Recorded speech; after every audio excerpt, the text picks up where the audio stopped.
세상 모든 사람들은 완벽한 인생이 없어요. 뭔가 하나 결핍되지 않은 인생, 나는 다 갖추었다 하는 인생은 없습니다. 어떤 사람은 돈이 좀 부족하기도 하고, 또 어떤 사람은 명예나 권력이 좀 부족하기도 하고, 관계가 부족하기도 하고, 성품이 좀 부족하기도 하고, 여러 가지의 보여지는 것뿐만 아니라 보이지 않는 결핍도 있습니다. 사랑에 결핍하여서 냉랭한 가슴으로 살아가는 사람도 있고요, 긍정의 마음이 결핍이 되어서 항상 불안하고 초조하고 걱정 근심하는 인생의 삶을 살아가는 사람도 있습니다. 이처럼 이 세상 모든 사람들은 최소한 하나 이상은 결핍되어져 살아가는 인생입니다. 만약에 결핍되지 않고 모든 것들이 채워진 인생을 살아간다면 어떨까요? 그 또한 행복할까요? 모르겠습니다. 그것이 행복일지.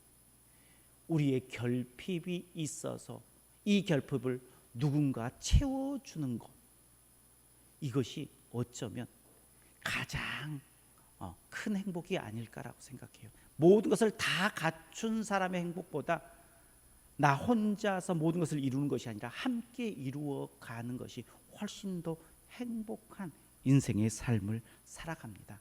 그럼에도 불구하고 사람은 결핍이 있어요.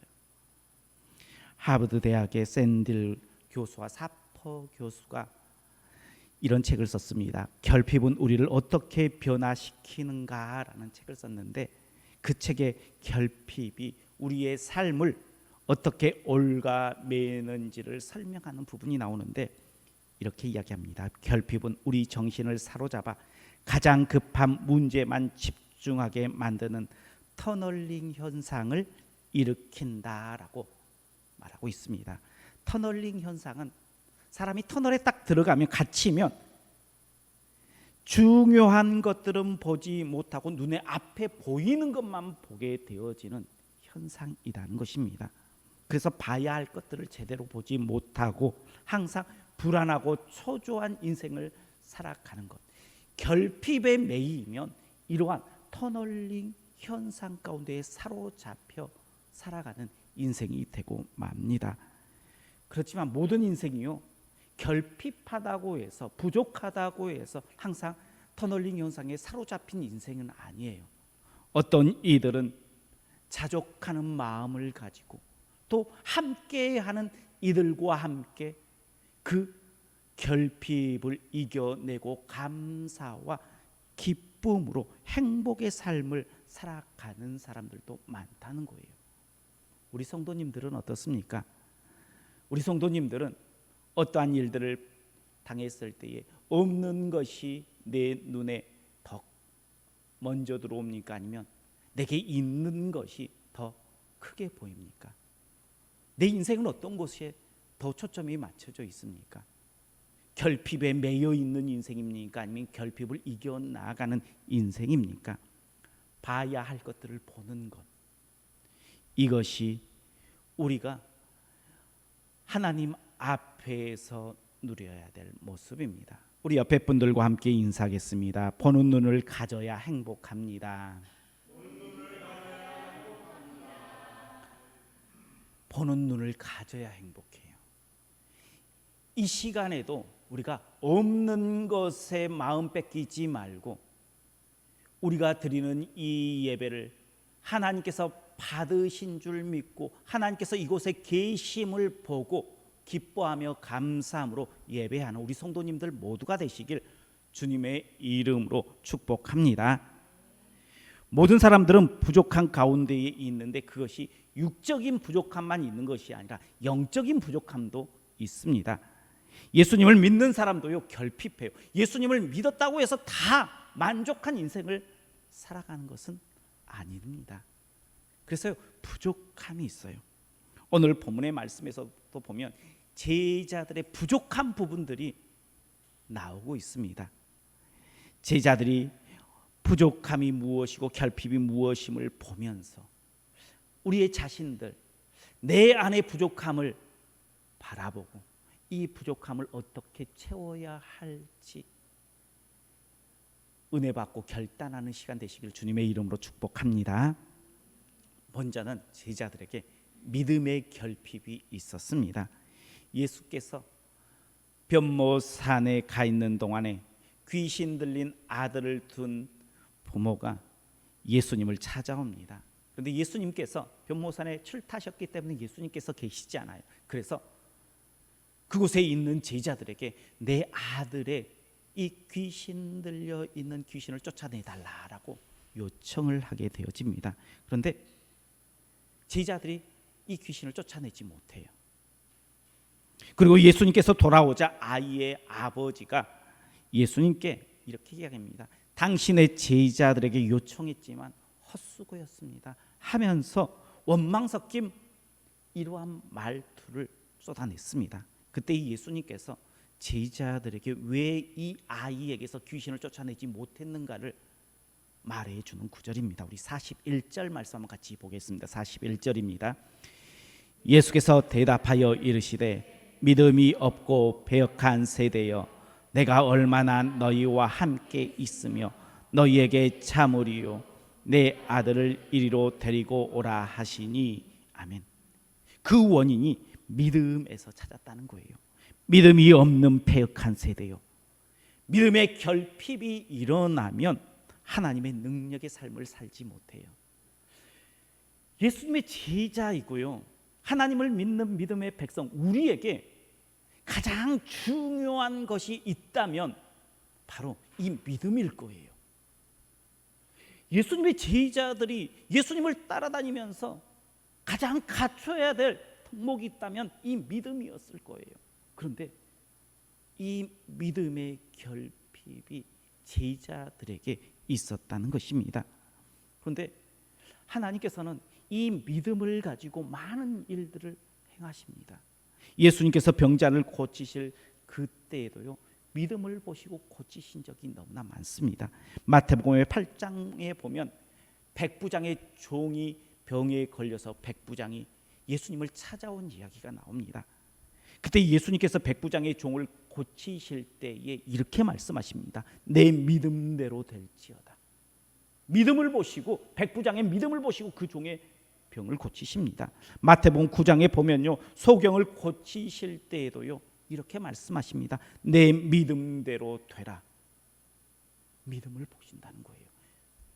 하나님의 일하시면은요, 믿음에 우리의 삶의 순종이 동반되어지는 거예요. 이스라엘 백성들이 가데스 바네아에서 가나안 땅에 들어가지 못하고 다시 광야로 발을 돌렸던 이유가 무엇입니까?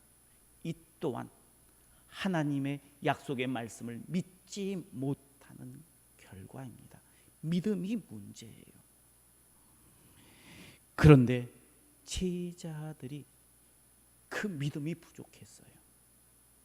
왜 요즘 우리의 삶에는 초대교회에 나타났던 그런 기적이, 우리 처음 우리나라에 복음이 들어와서 나타났던 그런 기적이 우리에게는 일어나지 않을까요? 그 원인을 어디에서 찾을까요? 예수님께서는 우리에게 이렇게 말씀하실 것 같아요. 바로 믿음이야. 믿음이 문제야. 결핍되어 있는 너희의 믿음을 다시 세워라라고 말씀하십니다. 하나님은요, 믿음을 통해서, 성도들이 믿어주는 그 믿음을 통해서 일하시고 행하시는 하나님이신 줄 믿으시길 바랍니다. 기도하면 어떻게 해야 돼요? 믿어야 돼요. 하나님께서는요, 구하는 것은 이미 받은 줄로 믿어라라고 마가복음 11장 24절에 말씀하고 있습니다. 그 외에도요, 성경 곳곳에 보면 기도에 믿음을 가지고 구하라, 믿고 구하라 라고 믿음을 강조하고 있습니다. 또한 믿음으로, 그 믿음으로 말씀에 순종할 때에 하나님의 놀라운 일들은 나타나요. 하나님의 일하시는 성도들의 순종, 이 순종은 뭐에서 나오느냐? 믿음에서 나와요. 믿음이 없이는 순종할 수 없습니다. 믿지 않고 어떻게 하나님께서 가라 하신 길에 가겠습니까? 순종이 필요합니다라고 이야기하면 또 많은 성도님들이 이렇게 해요. 나 이미 순종하고 있는데요 라고 이야기할 때가 있어요. 그런데 순종을 가만히 보면요, 할 수 있는 것을 순종하는 것은요 다예요. 내가 필요한 것은요 하나님께서 하라 하지 않아도 우리가 해요. 순종해요. 길을 따라요. 진짜 순종은요, 할 수 없는 것을 우리가 따르는 거예요. 기골이 장대한 골리앗 앞에 서는 것, 이것은 두려움 때문에 하나님을 믿는 마음이 없으면 못 섭니다. 수십만 명의 대적들을 앞에 두고 우리가 겨우 3만 명인데 300명으로 줄이래요. 순종해요, 안 해요? 이것은 전쟁을 하라고 하는 건지 지라고 하는 건지 모르는 거예요. 요단강에서 물이 그치지 않았는데 그 요단강을 건너요. 물이 발목까지 차도 전진합니다. 이게 순종이에요. 이성적으로는 이해되지 않아요. 그런데 이치상으로 맞지 않아요. 그런데 하나님께서 말씀하시면 믿고 따르는 것이 순종이에요.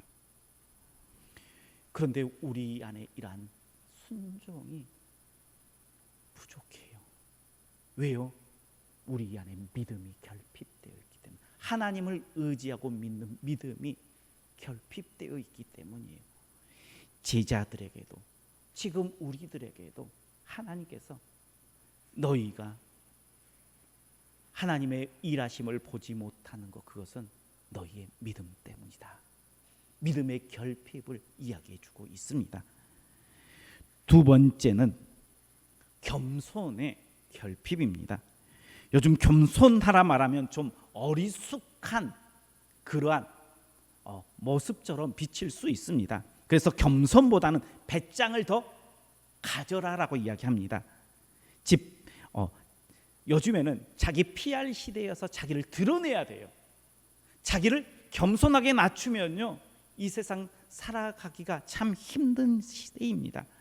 양보보다는요 취하라라고 이야기하고 있어요.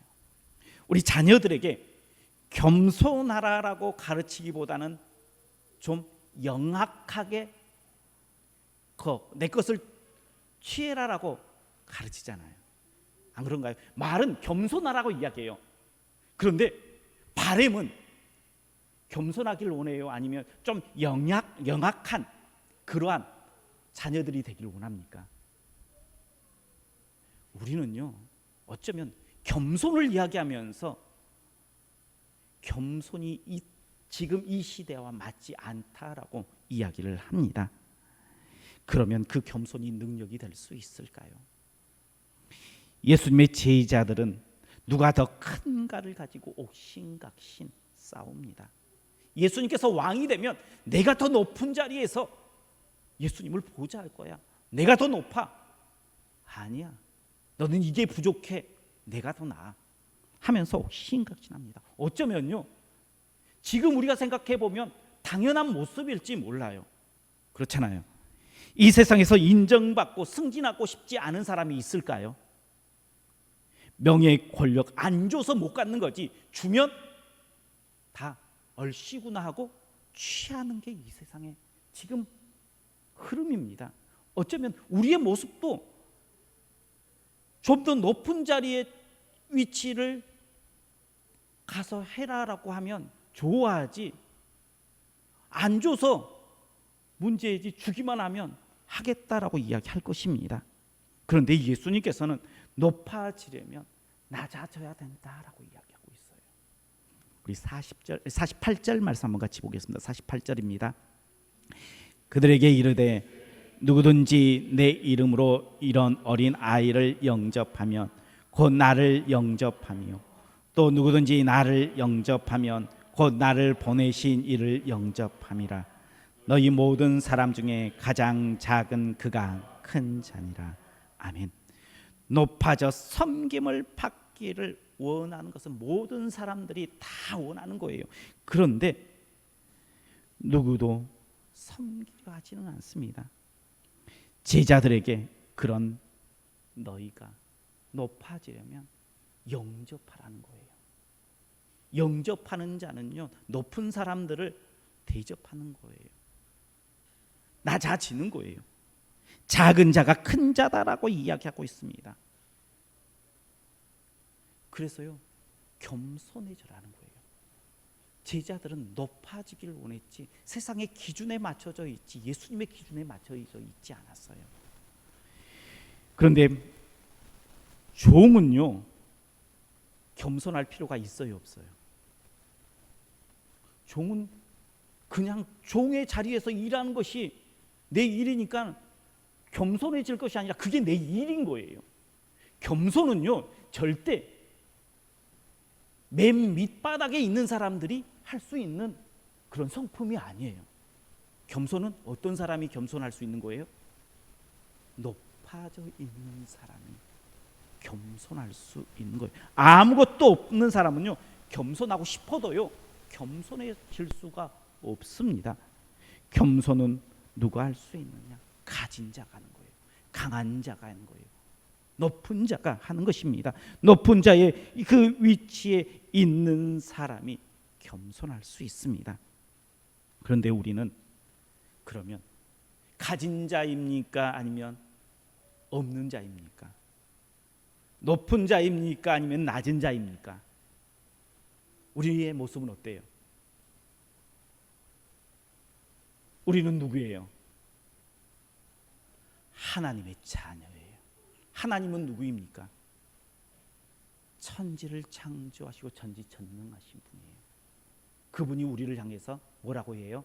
너는 내 것이다. 너는 내 아들이다 라고 말씀하세요. 우리는 가진 자예요? 안 가진 자예요? 우리는 높은 자예요? 아니면 낮은 자예요? 우리는요, 세상은 그렇게 보지 않을지 모르겠지만 우리는 이미 가진 자예요.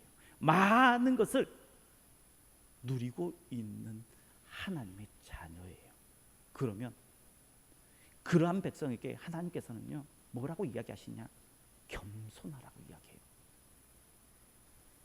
가졌으니까 겸손하라는 거예요. 가졌으니까는 그것을 빼앗는 것이 아니라 너희가 겸손해도 그 자리를 누가 빼앗을 수 없음을 이야기해 주고 있는 거예요. 너희가 겸손해지면 다시 그 자리로 올라가게 하나님께서 만들어 놓으셨다는 거예요. 그래서 하나님께서는 우리에게 겸손하라고 이야기해요.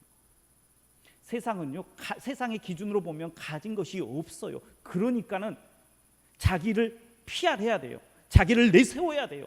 영악해야 돼요.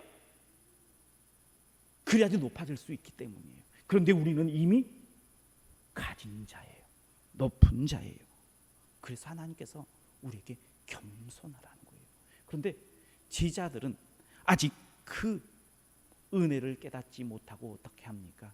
내가 크네, 네가 크네 하면서 다투고 있습니다. 겸손의 결핍이 이 제자들에게 있어요. 우리는 어때요? 겸손하기보다는 어떻게 하면 누구보다 좀 더 위에서 군림할까를, 어떻게 하면 더 많은 것을 누릴까를 고민하는 인생 아닙니까? 이것은요, 가지지 못한 자가 하는 고민이에요. 가진 우리는요, 겸손하면 돼요. 그러면 이 겸손 가운데 다시 세우시는 하나님의 은혜를 누리게 될 줄 믿으시길 바랍니다. 겸손의 결핍이요, 우리가 높아진 하나님의 은혜를 누리지 못한 이유예요. 지금 이 시대에요, 교회가 자꾸 세상 사람들에게 외면당하며 세상 사람들에게 손가락질을 받는 이유가요, 가장 큰 것 중에 하나가 바로 겸손의 결핍이에요. 우리가 겸손해지고요, 섬기면요, 하나님께서 그 원래의 가진 그 은혜의 모습으로 회복해 줄 줄 믿으시길 바랍니다. 마지막으로 포용의 결핍입니다. 넓은 마음을 가지고 포용하는 것 결코 쉽지 않습니다. 예전에 승자가 되면 패자를 다 이렇게 안아 같이 가자라고 이야기했어요. 그런데 요즘에는 승자가 되면 패자를 다시는 일어나지 못하도록 그냥 밟아버려요. 그게 내게 더 이익이 된다라고 생각을 해요. 지금 우리가 살아가고 있는 시대가 바로 그런 시대예요. 그러다 보니 사람들이요, 성공해도요, 주위에 있는 사람들이 진짜 친구가 없어요. 계산적인 비즈니스 관계들은 이렇게 내 옆에 많이 있을지 모르겠지만 점점 나의 진짜 친구, 동역자는 점점 잃어가고 있는 시대가 지금 우리가 살고 있는 시대예요. 우리 주위에 얼마나 친구가 있습니까? 친구보다 비즈니스 관계로 맺어진 사람들이 훨씬 더 많지 않습니까? 품어야 됩니다. 포용의 결핍 때문에 일어난 겁니다. 요한이 예수님께 보고합니다. 우리 49절 말씀 한번 같이 보겠습니다. 49절입니다. 요한이 여짜오되 주여 어떤 사람이 주의 이름으로 귀신을 내쫓던 것을 내가 보고 우리와 함께 따르지 아니함으로 금하였나이다. 아멘. 요한이 돌아다녀 보니까는 예수님의 이름으로 귀신을 쫓아내요. 예수님의 능력이 나타나요. 그러자 왜 너는 혼자서 독단적으로 그 일들을 하느냐? 우리와 함께 그 예수님의 제자가 되어서 그 일을 하자라고 이야기하니까 나는 당신들과 함께 할 수 없다. 나는 내가 하는 방식대로 이렇게 하겠다라고 이야기하니까 그러면 우리 선생님의 이름을 팔아서 너는 귀신을 쫓아내지 말아라라고 금하였다라고 이야기합니다. 그러면 예수님의 이름으로 귀신을 쫓아내면 누가 좋은 건가요? 일단 누가 기뻐할 것 같아요? 하나님 기뻐해요, 안 하세요? 기뻐하시겠죠. 그리고 귀신이 들렸다가 귀신이 나갔던 사람 좋아요, 안 좋아요? 좋죠. 누가 싫어해요? 사탄이 싫어해요. 그러면 이 일들은 금해야 돼요? 아니면 더 권장해야 돼요? 권장해야 될 거예요. 그런데 지금 요한이 보기에는 뭐예요? 우리의 공동체가 중요해요. 그러니까 그것을 포용하지 못해요. 내 눈의 시야가 포용의 결핍 때문에 내 눈앞에 보여지는 것만 봐요. 중요한 하나님의 나라를 보지 못해요. 이게 서두에 이야기했던 터널링 현상입니다. 이렇게 우리의 주위에서 보면요, 포용해야 될 것들을 포용하지 못하는 경우들이 참 많아요. 우리는 가진 자로서 포용할 수 있어야 됩니다. 그렇다고 해서 아무거나 모든 것을 다 포용하면 됩니까? 안 됩니까? 안 되잖아요. 이단 포용하면 돼요, 안 돼요? 다원주의 사상 포용하면 됩니까? 안 됩니까? 안 되잖아요. 그런 것은 절대 포용하면 안 됩니다. 그런데요, 형제는 품어줘야 돼요. 용서해야 돼야 됩니다. 친구로 동역자로 인정해 줘야 돼요. 함께 가는 자로 인정해 줘야 돼요. 나보다 낮은 자가 아니에요. 같은 형제예요. 같이 은혜 받은 사람입니다. 포용해서 중요한 것은 그를 적선하는 것이 아니라 함께 간다라는 그러한 마음이어야 돼요. 내가 부족한 사람을 끌어들여서 도움이 되어진다라는 것이 아니라 이 사람은 내 동역자야, 내 친구야로 인정해 주는 것, 이게 진짜 포용이에요. 이렇게 포용해야 되는데 포용의 결핍이 우리의 삶의 자리에서 만발하고 있어요. 그래서 점점 개인주의 성향이 우리 가운데 커져가고 있는 이 시대입니다. 이렇게 제자들의 모습을 보니까 믿음의 결핍, 겸손의 결핍, 포용의 결핍, 이런 것들이 보여요. 이 외에도요 여러 가지 결핍된 것들이 참 많아요. 우리의 삶에도요 여러 가지 결핍되어서 행복한 삶을 살지 못하게 만드는 것들이 이 외에 많이 있어요. 그런데 이 모든 결핍을 하나하나 메워주신 분이 누구십니까? 그 결핍은요 예수 그리스도께서 결핍을 메워주세요. 믿음의 결핍 때문에 하나님의 일하심을 보지 못했던 제자들에게요 병 고침으로 귀신을 쫓아내므로 그 믿음의 결핍을 채워줘요. 겸손의 결핍 높아지려는 자에게 너희가 낮아져야 높아질 수 있다라고 가르쳐줘요. 예수님께서 그 결핍을 채우세요. 포용의 결핍, 눈이 어두워서 내 눈앞에 있는 조그만한 그 이익만을 보고 내 공동체만 바라보는 것을 크게 눈을 열어서 보게 하시는 분이 예수님이에요. 우리의 결핍은 예수 그리스도만이 답인 줄 믿으시길 바랍니다. 그 예수 그리스도만이 우리의 결핍을 채울 수 있어요. 그러니 예수님 우리의 결핍을 채워 주옵소서 하면서 기도하십시오. 다른 것, 그 이상한 것, 그런 것 기도하지 마시고 하나님 내 인생에 부족한 것들 주님께서 아시잖아요. 이 부족한 것 믿음이면 믿음, 사랑이면 사랑, 포용이면 포용, 용서면 용서, 소망이면 소망. 하나님 내 부족한 것 주님께서 아시는데 이러한 것들을 채워주시옵소서. 나에게 오시어서 더하여 주옵소서. 그래서 우리의 결핍된 인생 가운데 채우시는 예수님을 온전히 누리는 우리 성도님들 되시길 축복합니다. 예수님이 답이에요. 예수님이 답입니다. 그 믿음으로 주님 바라보는 우리 성도님들 되시길 주의 이름으로 축복합니다.